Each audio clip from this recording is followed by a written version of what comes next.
I thank you so much for your patience. Again, I'm Councilwoman Suli Saro.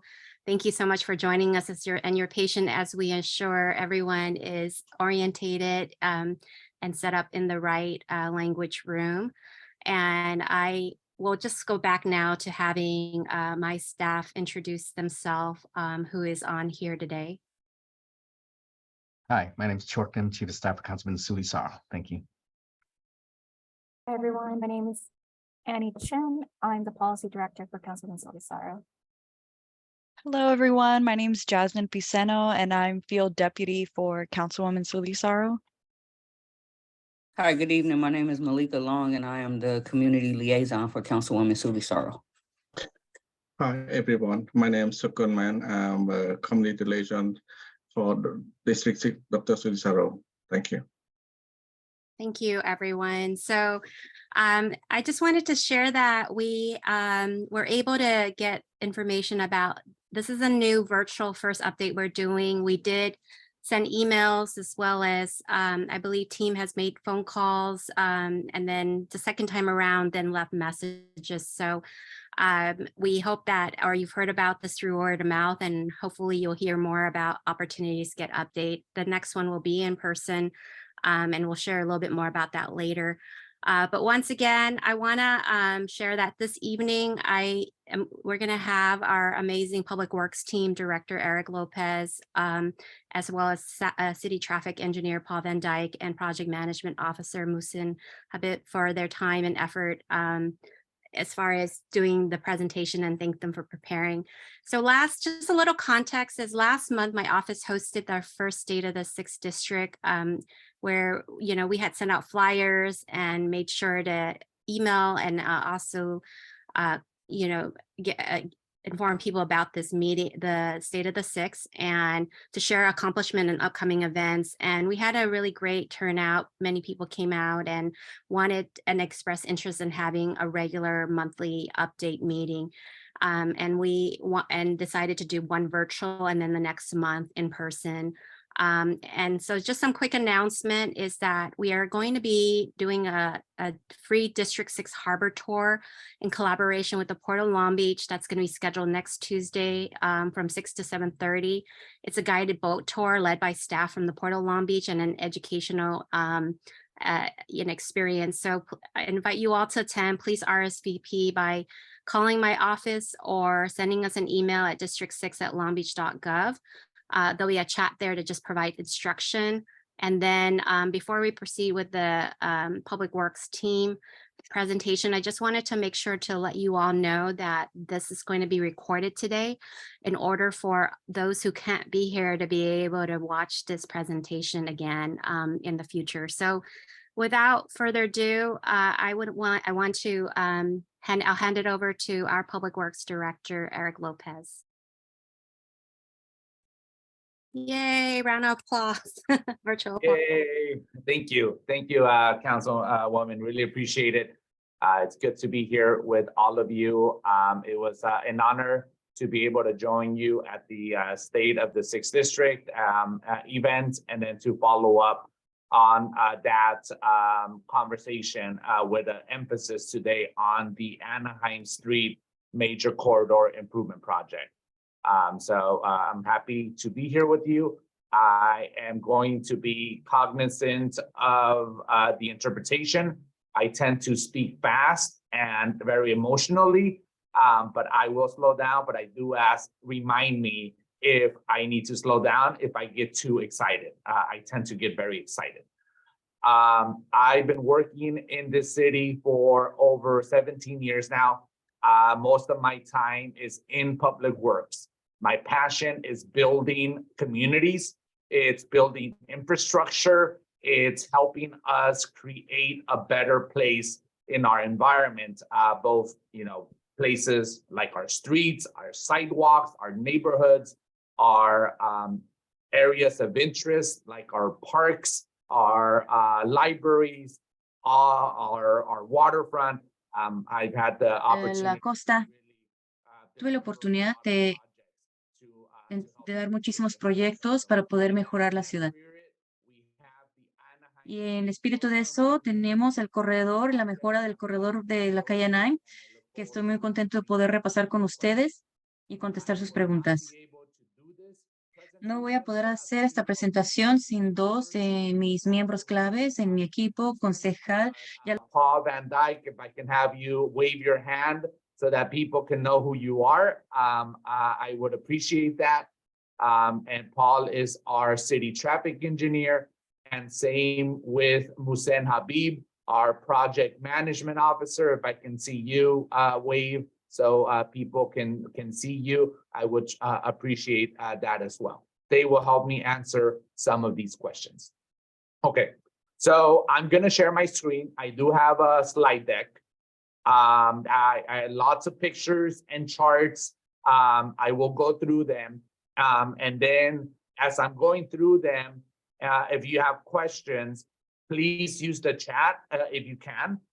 Or at the end, I think there will be a facilitated opportunity too. But if you can put it on the chat, if there's a question on a specific slide, add the slide number, because that helps me as we go through it and answer.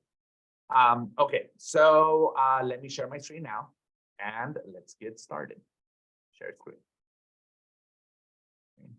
Share. Okay, you should be able to see. And now making it bigger. And I am making sure my phone is on silent.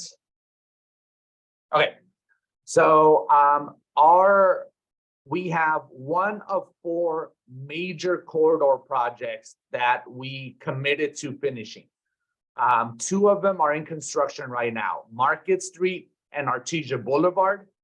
And the next 2 that are coming is Anaheim Street and Studebaker. Those are the major corridors that we've outlined in our citywide infrastructure investment plan, and we've been prioritized on funding to get them into construction.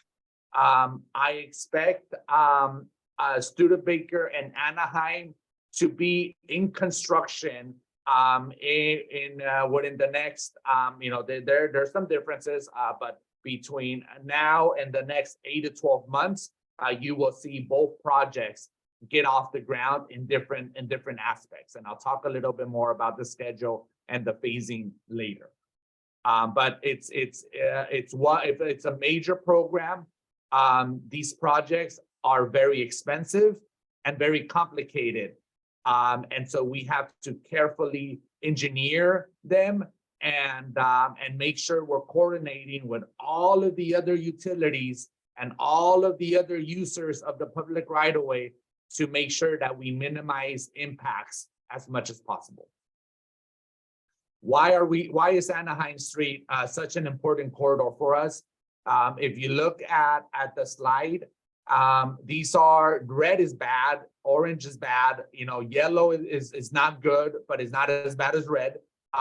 But this heat map shows where we have some of the biggest traffic safety problems in our city. And as you can see, Anaheim has a lot of problems in terms of accidents and safety issues. So that is what we're looking to address. We know more about traffic safety and engineering today than we did when the city was built. So we have a lot of different tools, from traffic signals to crosswalks to medians to bulb outs, to landscaping, to the size, the width of our lanes. We know more about how to calm traffic and make things safer now than we did before. So this project looks to incorporate the latest in engineering and technology to address a lot the accidents and to make our streets safer. We look at one of our big priorities is addressing fatal and severe injuries. We don't want any, so we want to address that through our engineering design. Movement preceding collision, there are areas, there are conflict points between, say, pedestrians or bicyclists and drivers that we're looking to minimize. And we are looking to design in a way where we minimize the potential conflict points. The interaction between pedestrians and bicyclists and cars is really important.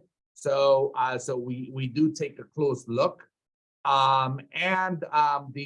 We've been looking at, we have data for at about 10 years that we can lean on and use, and we've used as part of our design process. We are upgrading a lot of traffic signals. We are making median improvements where they don't currently exist. We have carefully identified where our schools are, where our parks are, where there's retail centers, and we've used our data plus the location of these sensitive receptors to help us develop where we're going to make signal improvements, where we're going to do the pedestrian crossings, and to what level. So, this is an important piece because it starts bringing together the elements of our street design proposal. We are designing medians and building medians where they didn't exist. It's an important part of reducing traffic collisions and accidents. It is an important part of greening our corridor to improve with things like air quality, heat island effect, some of the important sustainability features that a street corridor should have. It should not be all concrete and asphalt. There needs to be a combination of landscaping that helps address some of our sustainability issues, but also helps create a sense of place and helps create community pride. So that's important, and I'll get to the landscaping palette. So that's going to be important. So I'll come back to that. When we started this outreach many years ago, we heard that the most important thing was safety. We heard that it was important to consider parking. We heard that the landscaping decisions was very important, and that that there was a desire for an increased number of pedestrians crossings, and that that the community wanted opportunities for future monuments or gateway features, including cultural enhancements that builds upon the rich cultural history of the area. Some of the partners, some of the associations we heard from directly include the AOC 7, the Midtown BID, the Cambodia Town, and Safaria BID. BID stands for Business Improvement District. Some folks may be associated with these associations that are newer members, may not remember some of these tales, or may have missed some of the engagement. So this presentation is an effort to reconnect, get the word out, get people to understand all of the improvements and kind of how they're happening. This is the landscaping palette. These are the trees that are being planted. You have the trees on the top row, and then you have the shrubs on the bottom row. And it's a drought tolerant landscaping. We did have 8 years of drought in this city. Water is a resource that is scarce. So when we do new landscaping, we always take that into account to make sure that what we plant can survive kind of the environment out here. So this is the plant palette. We can answer any questions you may have. Then we wanted to show you the rendering of the proposal. This is really important. This is the current condition. And then the next slide includes an example of how the median and some of the crossings are going to work. So I'm going to do one more time. You know, you have the existing condition. This is an intersection where you don't have a crosswalk. We're going to add one in, but we're also adding the median to help with the safety issues at this intersection. So you can see the medians are landscaped. You can see the tree, combination of trees and shrubs. You can see the crosswalk, and you can visualize the current condition and the proposed condition. Now, some of these medians have already gone down, and I know and people are confused. I wanted to make it very clear. The medians that went in, that have started going in, it's not the city of Long Beach that put them in.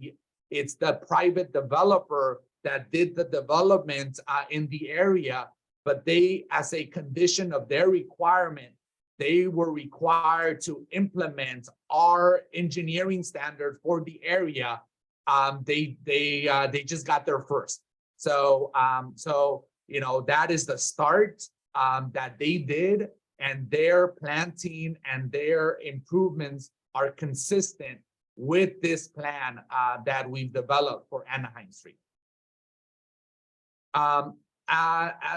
Additional improvements are going to include some traffic signal priorities, resurfacing, obviously, the traditional grind and overlay in certain areas where the asphalt is really bad, but crack and slurry seal in areas that is good, just needs a crack and slurry seal treatment. We are looking at rapid flashing beacons at specific locations and at expanded bus stops as well. Currently, we did get a pledge of federal funding. Because of that pledge of federal funding, we ended up going through a process to federalize, meaning we follow federal standards. It gives us access to federal funding. We did that. We expect to get approval on our federal on the federal requirements by January. It's important. It doesn't mean that the federal government controls the intersection or takes jurisdiction. None of that. The city controls. The city gains. It has jurisdiction. This will not become a Pacific Coast highway, but the city will be eligible to get federal funding. And I'll say why that's really important. We're also, you know, as part of the process, though, there are federal standards that we will be following, but the standards are good and we agree with them. So we have no issues with their standards. We don't want Caltrans to control our right-of-way. So I just wanted to clarify that. This is a complicated slide, but I'm going to take some time on it because it's really important. It shows us the three segments of Anaheim Road that we split the project on. You have the LA River to Pacific, you have Atlantic Avenue to Alamitos, and then you have Alamitos to Temple. These are areas that are getting different treatments. Some of it has been completed already, like the area between the river and Pacific. There was some extra funding from the county that we were able to redirect early to Anaheim.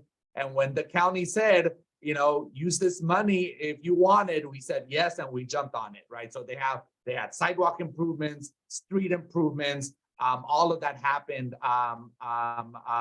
months and months ago. You know, and then now we're looking at Atlantic and Alamitos for some improvements there. And then we're looking at a lot of program upgrades winter or early 2024 using some ADA funding that we have and our on-call contractor for those improvements. We are 80%, 80 to 90% done with the design, with all the engineering. Some of the remaining areas are the federal related areas that we federalized the project. The current estimated cost is 23. Actualmente el costo actual es de 23 millones en el banco para este proyecto. Tenemos 13.5 millones ya en el banco, específicamente para la Anaheim. Así es que tenemos un déficit de 9.5 millones, pero voy a regresar a eso. Pero cuando observan cuál es el fondo actual, para poder financiar estos proyectos, es muy difícil. Hay todo tipo de botones, tengo el impuesto del gas, la medida A por bono. Measure R from the county, Prop A from the county, Prop C from the county, and then there's traffic mitigation and RMRA funds. Those are additional sources that we have access to. That gets us to the 13.5 million. Approved funding that still needs to get added to the project, we have an additional 5.2 million. So this shortfall, the 9.5, is going to go down by 5.2 when we finish appropriating these additional funds that are available. And then we're still working on more funding. So we have a $7 million federal commitment from Congressman Robert Garcia that was announced earlier this year. So that will help. If this doesn't come through for whatever reason, say the federal government cannot approve a budget, surprise, surprise, then we also will look at our ADA program and our arterial program for opportunities to fill in the gap and keep the project moving forward. So there's up to 7.2 million here that I've identified. There's a little bit more in my arterial program that's available. So I feel really good about the budget. We are in a good place with the budget. And so it's just a matter of finishing the process, getting this project underway, and then moving forward. But the schedule, the remaining pavement and asphalt work. The projections right now is that we're gonna have another rainy El Nino year. There might even be more rain this next year than there was last year. And last year we saw a lot of rain, more than we had seen in a while. So if there is as much or more rain events this coming winter, that will impact the schedule. It will impact asphalt and concrete work. So we'll see where the weather projections take us, but there is a chance that the concrete and asphalt work may have to wait until spring or summer of next year, depending on the weather. So I just wanted to let people know, because we've been saying we want to be ready for construction this winter, but it's very likely we're going to have an El Nino year, which means a lot of rain, which means it will delay the project. So I will keep updating the community on that. And as we get closer to the winter, we will have a better understanding of the weather patterns and can talk to you about changes to the schedule. Okay, so that's the slides I have. I'm sure there's a lot of questions now. I'm going to stop sharing my screen for a little bit so I can see the chat questions. And then how we want to manage the Q&A section, I will turn to the District 6 staff to help with that.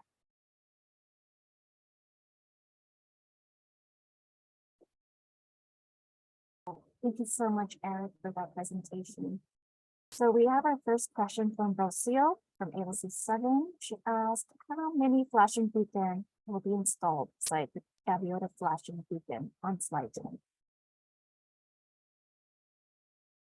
So I can answer that.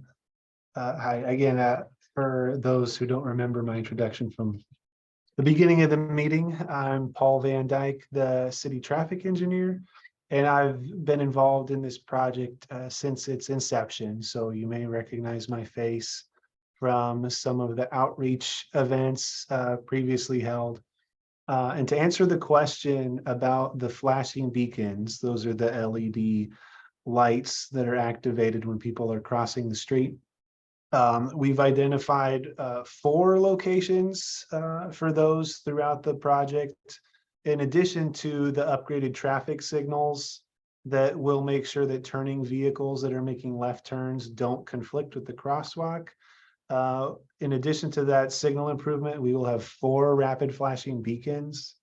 Those were prioritized based on the past history of pedestrian crashes on Anaheim Street. So the 4 locations are at Orizaba Avenue, Gladys Avenue, Gaviota Avenue, as well as Molino Avenue.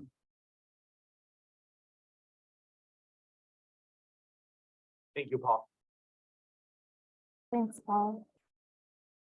So Senghak, yes, I see your concern, and yes, we are taking that into consideration. So thank you for flagging that for us again. And Richard, you have a question? Well, thank you so much for a wonderful presentation, Eric and Paul. I have 2 questions. My first question, I believe that we have been requesting a beacon to be installed on the on Dawson and Anaheim.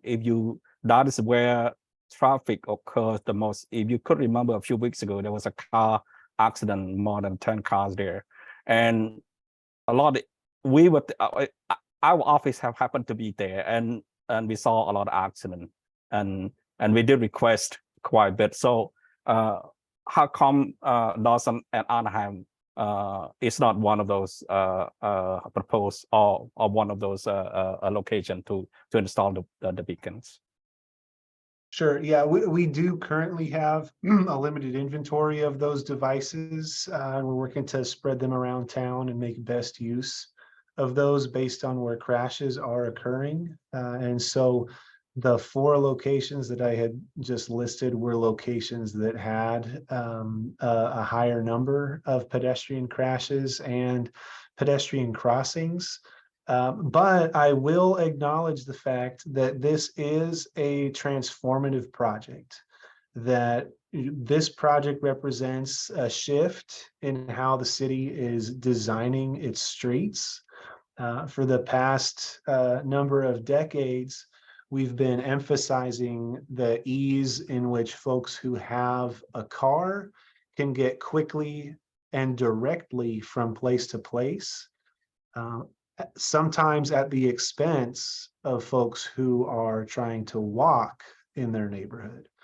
And so this project is prioritizing the people in the neighborhood on Anaheim Street by providing pedestrian crossing medians and calming the traffic on the street. So it's easier to cross Anaheim, whether you're on foot or on bike, or in a wheelchair, or with your grocery cart, whatever, to be able to make those crossings safely and comfortably. And so because we're attempting to do that by adding these medians, I do expect that some of the patterns in which people walk across Anaheim will change. There may be locations where people currently would prefer not to cross Anaheim Street for a number of reasons. And with the addition of these medians, there may be places where people are crossing more frequently. So I will commit to continuing to review the conditions on this street. And if there are places where we see an increase in the amount of pedestrian activity, those places will be prioritized for more infrastructure like a rapid flashing beacon. We do try to make sure that we deploy those devices where they'll have the greatest benefit. And Anaheim Street certainly sees a lot of pedestrian traffic. And so I don't expect to simply complete this project and walk away, but we are promising to be continued partners on this corridor and deploying our infrastructure where it's helpful to the most people. And Thank Paul, you so much. And would you say because Dawson is a designated crossing, that among with the others designated crossings on Anaheim, those will get additional attention and priority when it comes to those issues? Would you agree with that? Yes, and all of these new crossings will also feature our high contrast crosswalk markings for an added measure of pedestrian safety. My second question, again, thank you so much. My second question, I believe we were there, Eric, last month. You know that the parade is coming, and the Cambodian New Year parade, Cambodian Town Parade Culture Festival is one of the largest cultural events in Long Beach. And we already do it on the first Sunday in April, which is going to be April 7th. And we brought it up, our concern about your construction. And we would like to work with you. We will ask Councilwoman Sully office to help us to arrange a meeting so that we can come to meet you. And then hopefully that you will work with us somehow to maintain the parade on that day, because a lot of people coming in and people are coming all over from other states to come to Long Beach. And again, we want you to help us to make it happen. And thank you so much. Absolutely. Yeah, we look forward to that conversation. I think that's going to be great. You know, if some of the weather patterns that we're expecting for December, January, and February happen, then you know that could, it's bad. You know, you don't want to pause construction too often, but you also don't want to start a construction project and then you're stopped for 5 months because of all the rain. So that may open up an opportunity. We look forward to talking more and coordinating. Fantastic. Thank you so much.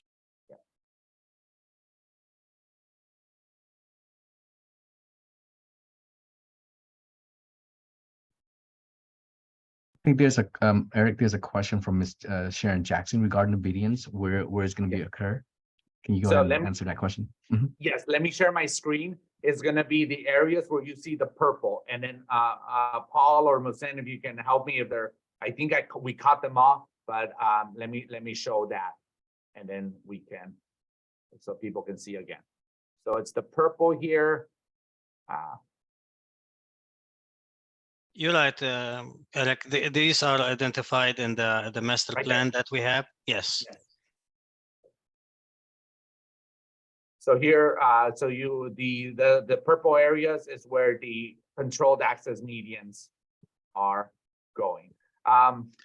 Where is the private development, Musen or Paul, that has happened to show kind of? So that's the one. Yeah. Okay, go ahead, Paul. Yeah, so this map was created when we initiated this project and asked the state for safety funding. And it represents the places where we had reported crashes occurring that were correctable with these types of devices. So where you see a lot of the medians, those are places where crashes were happening that were preventable with a median. So something where a driver was making a left turn and was hit by an oncoming car, or where a pedestrian was struck. Those are where the medians were placed. We've since been working with some of our partners around town to increase the number of medians that may not have been justified based on historical crashes, but based on just the existing configuration of the street. So the private development that is nearing completion at Walnut, between Walnut and Gundry, as part of their required improvements for the amount of pedestrian activity that their development will create, are responsible for adding another pedestrian median at that point along their building frontage, that right there between Gundry and Walnut. And Paul, there is another one between Atlantics and Alamitos. That's from the LD development. Correct. There is another median right there, yes, between Atlantic and Martin Luther King Jr. Avenue. Yeah. And that you will be seeing maybe over the next couple of months under construction, but this is supposed to be wrapped up by October. So that will be another one that you will see before the project starts in spring, as Eric talked about. Team, can we add those into this map so that when we share this with the public and put it on the website, I want to make sure that they get a clear where the private development ones are going to. So we'll add those. I would appreciate that because I thought maybe there wasn't going to be a median between Atlantic and MLK. And are the medians all going to be the same width, or do they take into consideration just the varying traffic along the street? So this is not a road diet project. We are not changing the number of travel lanes on the street. Anaheim will consistently have 2 lanes in each direction. It is an important transit corridor. And so we wanted to make sure that our buses could operate in an efficient time along the corridor as they make their way to and from their base of operations at Cherry Avenue. So this project is designed with buses in mind, and we will not be narrowing the road, and the medians will be of a consistent width throughout the corridor.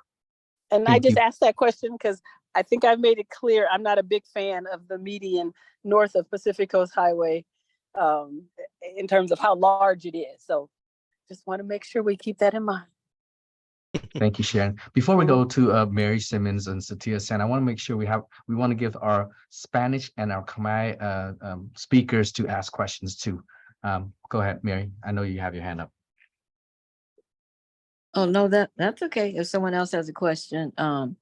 Well, we're just talking about the medians, but I really foresee a problem with that little crosswalk that they installed in front of the new construction. It's closer to Peterson because people cross all across there now, and it's dangerous. And there's not going to be a flashing beacon of any kind. When we knew it was coming to Gaviota, and my question was for Paul because like he said, we've been working on this for quite a while, and there's going to be a problem. People are going to be crossing as people are going east on Anaheim Street.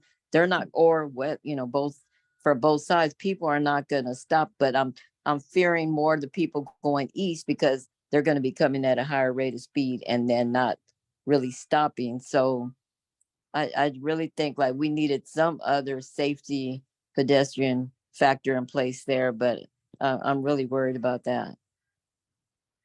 Okay, yeah, so we do expect that the medians will have a calming effect on the street where we've added vertical elements in the past, not only Long Beach, but across the country. Introducing vertical elements to the street does have a calming effect. So I do expect us to be able to eventually post a lower speed limit on Anaheim Street because of that calming effect. The speed limit actually comes after traffic slows down, which is something that I was surprised to learn as I was getting my education as a traffic engineer. But drivers decide speed limits based on how fast they go. So we do expect that drivers... Dependiendo de qué tan rápido vayan, pero sí esperamos que los conductores empiecen a conducir más despacio una vez que se hayan añadido los camellones. Y estos sí, de hecho, incrementan la seguridad, permitiendo cruzar una sola dirección a la vez. Así es que si nosotros esperamos que esto sea una mejora al tener este camellón, nosotros sí nos vamos a comprometer a que sigamos monitoreando la calle para poder estar seguros que las condiciones sean seguras para las personas que están caminando, manejando o en bicicleta. Y sí estamos trabajando en poder incrementar nuestro inventario de este tipo de balizas intermitentes. As we deploy them. But yeah, safety is always the number one priority. Yeah, I think there will be more foot traffic with the new construction. The people that live there, people crossing, like most of us walk, and then it will be, crossing over to get to the clinic. So I'm just really concerned about that. I hope it works out. Thank you, Mary. So now we have Councilwoman Sorrow with a question, and after that we'll have Satya Sen. Yes, hi, everybody. I wanted to ask Eric, there's a lot of concern I hear about, crime prevention, and one of that is more lighting. Can you talk about if there will be better lighting or more lighting in the corridor? And I just want to say thank you to everyone for joining. I'm sorry I have to leave a little early. I have to go to an in-person meeting, but just wanted to make sure that we at least address lighting before I say goodbye to everyone. Thank you so much. Yeah, so good question, council member. So the lighting, there is consistent street lights right now on Anaheim. So, you know, if there are specific areas where there are dark spots or there is concern and a desire for more lighting, that is an area that we would want to look at and evaluate and see what opportunities exist. So that's one. So I'd love to hear if there are any specific areas of concern. People can write that in the chat and we can take a look. Two, when we do the medians, is gonna create the opportunity for additional placemaking, either additional potential solar lighting or additional wayfinding that can include additional lighting. So that's something we can look at. As we continue to develop our wayfinding program and figure out you know, how to further enhance the area and highlight the cultural significance of the area. There will also be opportunities to look at you know, can we add more safety lighting as part of those continuing development efforts? You know, I think the answer is yes. You know, but at the same time, I want to be cognizant, because if you have an apartment complex that doesn't like lighting going through, you don't just want to put an extra light there, right? Because then you're going to get the complaint of, why is the street light brightly flashing into my home? So, you know, so there has to be an evaluation. And I think it's going to be more of a targeted evaluation that we can look at improving the lighting.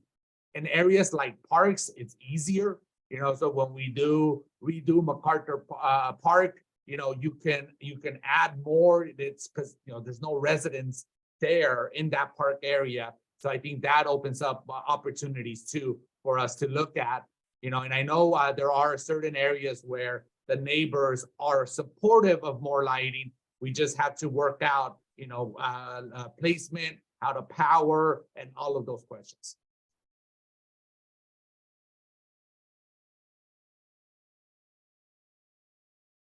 Thank you so much.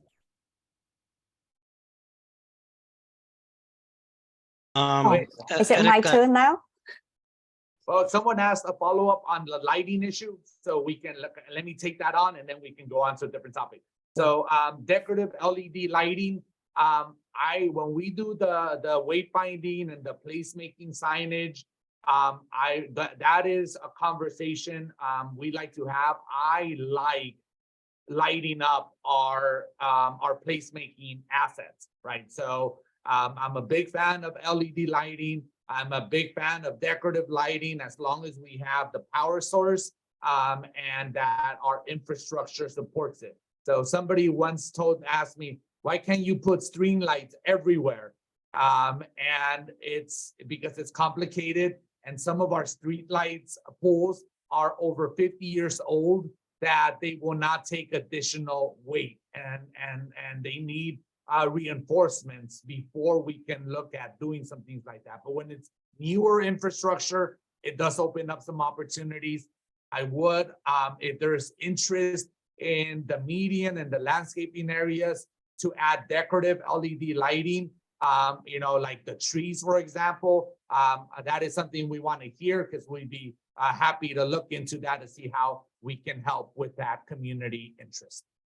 And we have heard that throughout the outreach process, that lighting is important. So, you know, to make that easier on us in the future, as future lighting decisions are made, additional conduits are being added to the medians that are currently empty.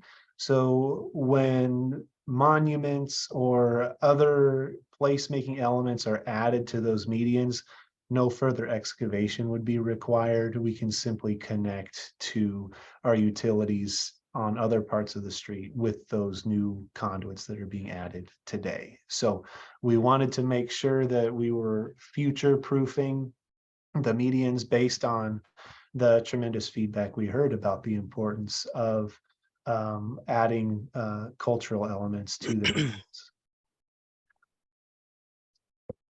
Very exciting. And as our office calls it, we light the six. So Cynthia, your turn.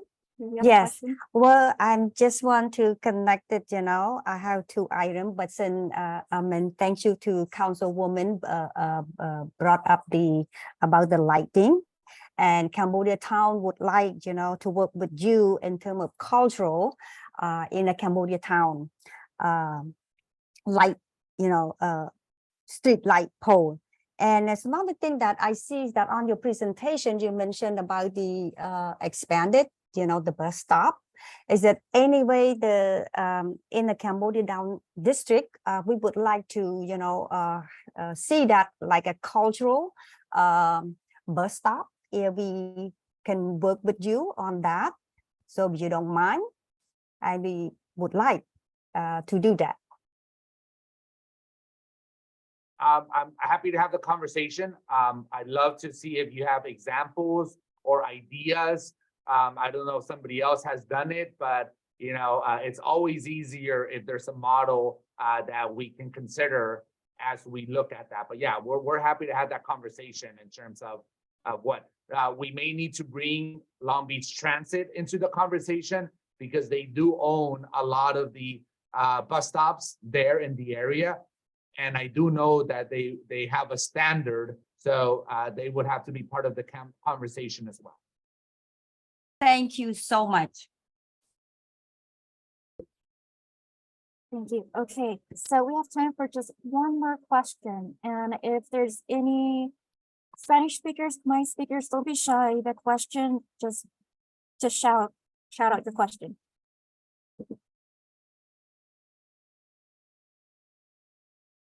English speakers are open as well.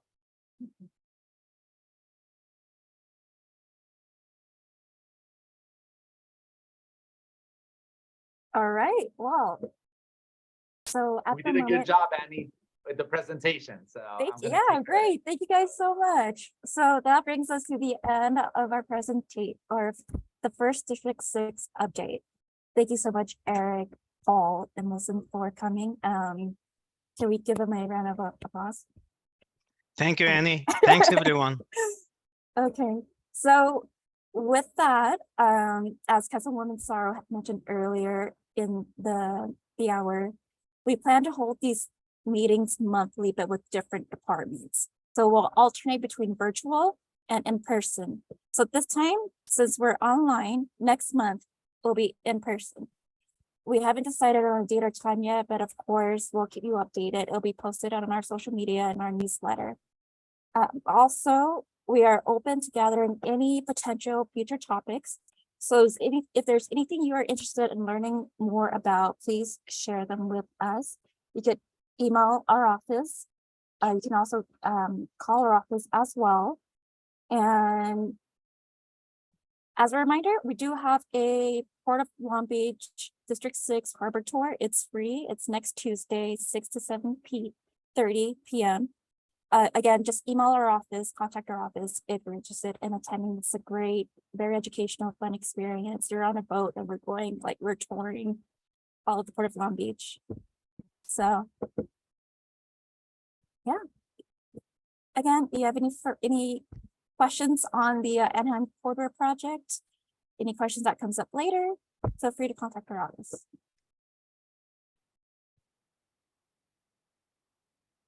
So, sure. Oh, there's a question. So Pete. Yeah. ខ្ញុំមានសំណូមពរចង់បានភ្លើងតាមអាលី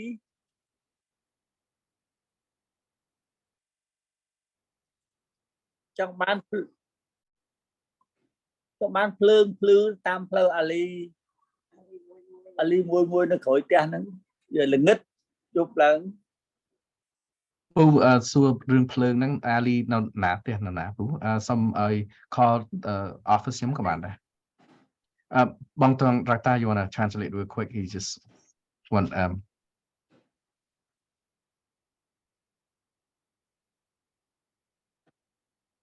he pretty much want alley lights so I'm asking where what alley lights what alley where he live and just I told him just go ahead and email us or give us a call. Perfect. All right, I think we don't have any questions. I want to thank you again, Annie. Great job.